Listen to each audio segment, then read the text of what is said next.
ഇത് മൂവാറ്റുപുഴയാറ്. ഇവിടുത്തെ കാറ്റിലും വെള്ളത്തിലും പക്ഷികളുടെ കളകൂജനത്തിലും മുഴങ്ങിക്കേൾക്കുന്ന ഒരു നാദമുണ്ട്. മലയാള ഭാഷയുടെ ലാവണ്യവും ചൈതന്യവും ആദ്യമായി പുറത്തു കൊണ്ടുവന്ന് മലയാളികളുടെ നാവിൻ തുമ്പിൽ ഭാഷയുടെ മാധുര്യം തൊട്ടുതന്ന വൈക്കം മുഹമ്മദ് ബഷീർ എന്ന മലയാളികളുടെ സ്വന്തം കഥാകാരനെക്കുറിച്ച്. മലയാള ഭാഷയുടെ ലാളിത്യം മലയാളികൾക്ക് ഇന്നും വ്യക്തമാക്കിത്തരുന്ന സാഹിത്യമാണ് ബഷീറിൻ്റേത്.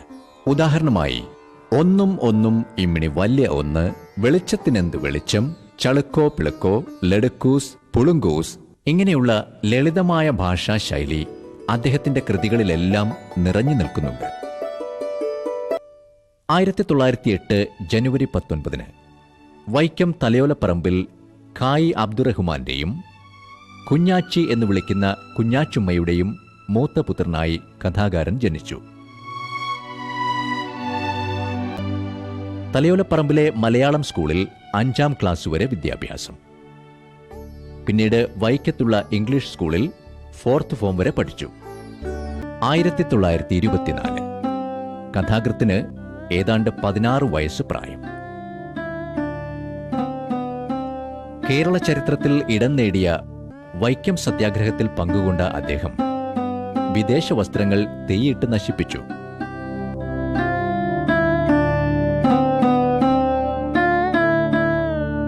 ഗാന്ധിയൻ ആശയങ്ങൾ മുറുകെ പിടിച്ച കുറ്റത്തിന് അദ്ദേഹത്തെ സ്കൂൾ അധികൃതർ പുറത്താക്കി. ഗാന്ധിയൻ ആശയങ്ങളിൽ വിശ്വസിച്ച അദ്ദേഹം വീട് വിട്ടുപോകാൻ തീരുമാനിച്ചു. ഒരു സുഹൃത്തിന്റെ പക്കൽ നിന്നും പണം വാങ്ങിയ ബഷീർ വൈക്കത്തു നിന്നും ബോട്ടിൽ എറണാകുളത്തിന് യാത്രയായി. അവിടെ നിന്നും കള്ളവണ്ടി കയറി കോഴിക്കോട്ടെത്തിയ അദ്ദേഹം അബ്ദുൾ റഹ്മാൻ സാഹിബിനൊപ്പം ഇന്ത്യൻ നാഷണൽ കോൺഗ്രസിൽ ചേർന്ന് സ്വാതന്ത്ര്യ സമരത്തിന്റെ ഭാഗമായി കോഴിക്കോട് നടന്ന ഉപ്പ് സത്യാഗ്രഹത്തിൽ പങ്കുകൊണ്ടു. അവിടെ വെച്ച് നിയമലംഘനത്തിന്റെ ഭാഗമായി അദ്ദേഹം ജയിൽ ശിക്ഷയ്ക്ക് വിധേയനായി. തികഞ്ഞ ഗാന്ധിയനായിരുന്ന ബഷീർ ജയിൽ ശിക്ഷ കഴിഞ്ഞ് പുറത്തിറങ്ങിയപ്പോൾ പോലീസിന്റെ മർദ്ദനം തന്റെ ഉള്ളിലെ അഹിംസാവാദത്തെ തുടച്ചു നീക്കിയിരുന്നു. തുടർന്ന് ഭഗത് സിംഗിന്റെയും രാജ്ഗുരുവിന്റെയും ചന്ദ്രശേഖർ ആസാദിന്റെയും ആശയങ്ങൾ പിന്തുടർന്ന് തീവ്രവാദ സംഘടനയുണ്ടാക്കി പ്രവർത്തിച്ചു. അതിന്റെ മുഖപത്രമായ ഉജ്ജീവനം വാരികയിൽ പ്രഭ എന്ന തൂലിക നാമത്തിൽ വിപ്ലവകരമായ തീപ്പൊരി ലേഖനങ്ങൾ എഴുതി. ഒടുവിൽ നീണ്ട 10 വർഷക്കാലത്തെ അലഞ്ഞു തിരിയലിനു ശേഷം അദ്ദേഹം തന്റെ കുടുംബ വീട്ടിലേക്ക് തിരിച്ചു വന്നു. എന്നാൽ തിരികെ വന്നപ്പോൾ ഒരു കാലത്ത് താൻ അനുഭവിച്ചിരുന്ന സൗഭാഗ്യങ്ങളൊന്നും തന്നെ വീട്ടിലുണ്ടായിരുന്നില്ല. തടിക്കച്ചവടമായിരുന്നു ബാപ്പയ്ക്ക്. സമ്പന്നതയുടെ നടുവിൽ ജീവിതം മുന്നോട്ടു പോയിക്കൊണ്ടിരുന്ന കാലത്തായിരുന്നു ബഷീറിന്റെ ജനനം. എന്നാൽ ആ സൗഭാഗ്യം മറ്റ് സഹോദരങ്ങൾക്ക് ലഭ്യമായിരുന്നില്ല. കച്ചവടത്തിനിടയിലെ തർക്കവും വഴക്കും അദ്ദേഹത്തെ കോടതി മുറ്റത്തെത്തിച്ചു. കേസുമായി മുന്നോട്ടുപോയ ബാപ്പയ്ക്ക് സമ്പാദ്യം മുഴുവനും നഷ്ടമാവാൻ തുടങ്ങി. ഒടുവിൽ കേസ് തോറ്റു, കച്ചവടം തകർന്നു. തുടർന്ന് അദ്ദേഹം കാലത്തിന് കീഴടങ്ങി. കാലങ്ങൾക്ക് ശേഷം തിരിച്ചുവന്ന കഥാകാരന് കാണാൻ കഴിഞ്ഞത് കഷ്ടതയിൽ ഉഴറുന്ന കുടുംബത്തെയാണ്. പിന്നീട് ഉമ്മയുടെ അന്തേവാസികളോടൊപ്പം ആരെയും വേദനിപ്പിക്കാതെ, വേദനപ്പെടാൻ ഇടവരുത്താതെ കാലങ്ങളോളം അങ്ങനെ.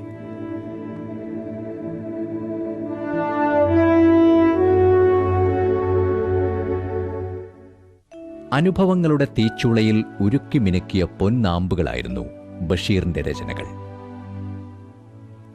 1943 അദ്ദേഹത്തിന്റെ ആദ്യ കൃതിയായ പ്രേമലേഖനം എന്ന നോവൽ പുറത്തിറങ്ങി. തിരുവിതാംകൂറിൽ നിരോധിച്ച ഈ നോവലിൽ കരാർ അടിസ്ഥാനത്തിൽ പ്രേമിക്കുന്നതിന് കാശു വാങ്ങുന്ന സാറാമ്മയുടെയും കേശവൻ നായരുടെയും ജീവിതം നർമ്മത്തിന്റെ മേമ്പൊടി ചേർത്ത് അവതരിപ്പിച്ചിരിക്കുന്നു. എന്നാൽ പ്രേമത്തിന്റെ മറ്റൊരു മുഖമായിരുന്നു ബാല്യകാലസഖിയിൽ നമുക്ക് കാണാൻ കഴിയുന്നത്. ഒരിക്കലും പൂർത്തിയാക്കാൻ കഴിയാത്ത ഒരു തീവ്ര സ്നേഹത്തിന്റെ കഥയാണ് ബാല്യകാലസഖി.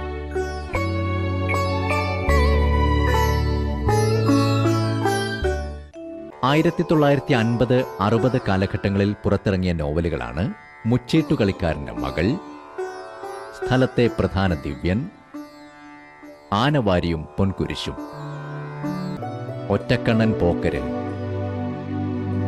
സൈനബ, ആനവാരി രാമൻ നായർ, പൊൻകുരിശ് തോമ,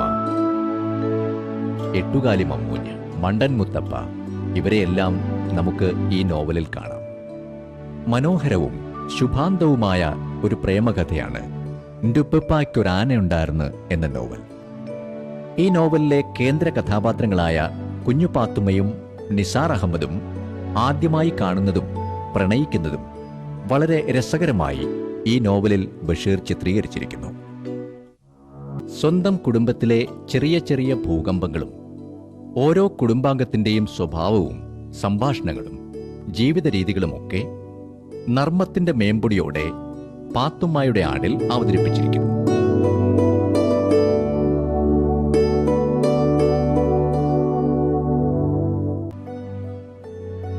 അദ്ദേഹത്തിന്റെ മറ്റെല്ലാ രചനകളിലും ഏറിയോ കുറഞ്ഞോ ആത്മകഥയുടെ ഭാഗങ്ങൾ കാണാൻ കഴിയും.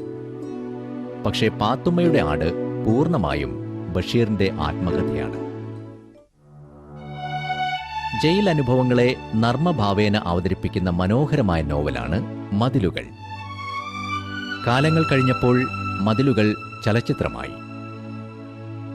നായികയില്ലാത്ത, എന്നാൽ ശബ്ദതാളിലൂടെ നായികയെ പ്രേക്ഷക മനസ്സിൽ കൊണ്ടുവന്ന ഏക സിനിമയും കൂടിയാണ് മതിലുകൾ. കാലത്തിന്റെ ഒഴുക്കിൽപ്പെട്ട് ഇരുൾ നിറഞ്ഞ ഏതോ ലോകത്തെത്തപ്പെട്ട ഒരു ജീവിതാനുഭവം കഥാകൃത്തിനുണ്ടായിരുന്നു.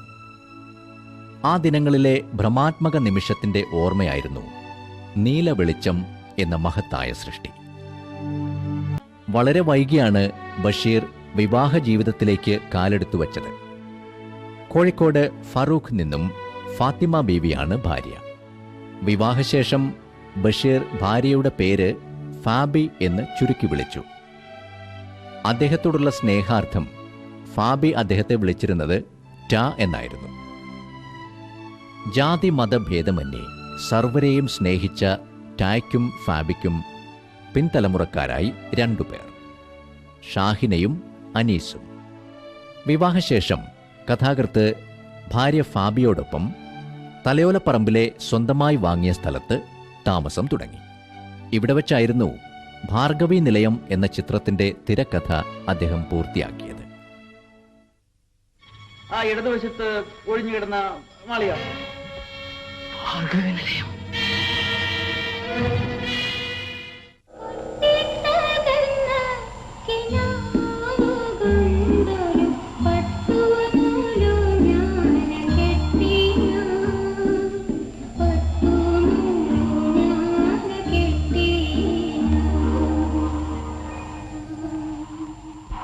ഭൂമിയുടെ അവകാശികൾ എന്ന കഥയിൽ എല്ലാ ജീവജാലങ്ങളും ഈശ്വരന്റെ സൃഷ്ടിയാണെന്നും യാതൊന്നിനെയും ഉപദ്രവിക്കരുതെന്നും അവർക്കും ഈ ഭൂമിയിൽ അവകാശമുണ്ട് എന്നുമുള്ള സമത്വസുന്ദരമായ ഏകലോകവാദം കഥയിൽ നിറഞ്ഞു നിൽക്കുന്നു.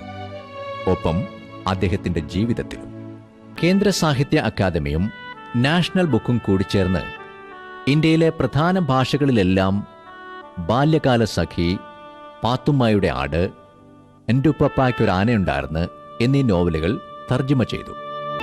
കൂടാതെ English, French, Malay, Chinese, Japanese ഭാഷകളിലും പരിഭാഷ ചെയ്തിട്ടുണ്ട്.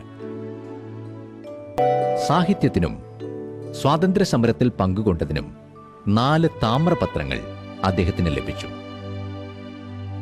1982 കേന്ദ്ര സർക്കാർ പത്മശ്രീ നൽകി അദ്ദേഹത്തെ ആദരിച്ചു. ഒപ്പം കേന്ദ്ര സാഹിത്യ അക്കാദമിയുടെയും ഫെലോഷിപ്പ് ലഭിച്ചു. തപാൽ വകുപ്പ് അദ്ദേഹത്തോടുള്ള ബഹുമാനാർത്ഥം തപാൽ സ്റ്റാമ്പ് പുറത്തിറക്കി. തന്റെ കഥാപാത്രങ്ങളിലൂടെ ജനലക്ഷങ്ങളെ ആസ്വാദന തലത്തിന്റെ പരകോടിയിലെത്തിച്ചിട്ട് 1994 ജൂലൈ 5 ആ ഇമ്മിണി വല്യ കഥാകാരൻ യാത്രയായി, ചക്രവാളത്തിന്റെ അങ്ങേക്കരയിലുള്ള സ്വപ്നലോകത്തെ സുൽത്താനാകാൻ. രാജാക്കന്മാരുടെയും നമ്പൂതിരിമാരുടെയും ജന്മിമാരുടെയും കഥകൾ മാത്രം കേട്ടുരസിച്ച മലയാളികൾക്ക് മലയാളത്തിൽ അന്നുവരെ നിലനിന്നിരുന്ന സാഹിത്യ സങ്കല്പങ്ങളെ അപ്പാടെ തകിടം മറിച്ച് നവോത്ഥാനത്തിന്റെ അലകൾ നമ്മളിൽ കൊണ്ടെത്തിച്ച ബഷീർ എന്ന ഇമ്മിണി വലിയ കഥാകാരന്റെ മരിക്കാത്ത ഓർമ്മകൾ മങ്ങാതെ മായാതെ ഓരോ മലയാളിയുടെയും ഹൃദയ കമലങ്ങളിൽ നിറഞ്ഞു നിൽക്കുന്നു.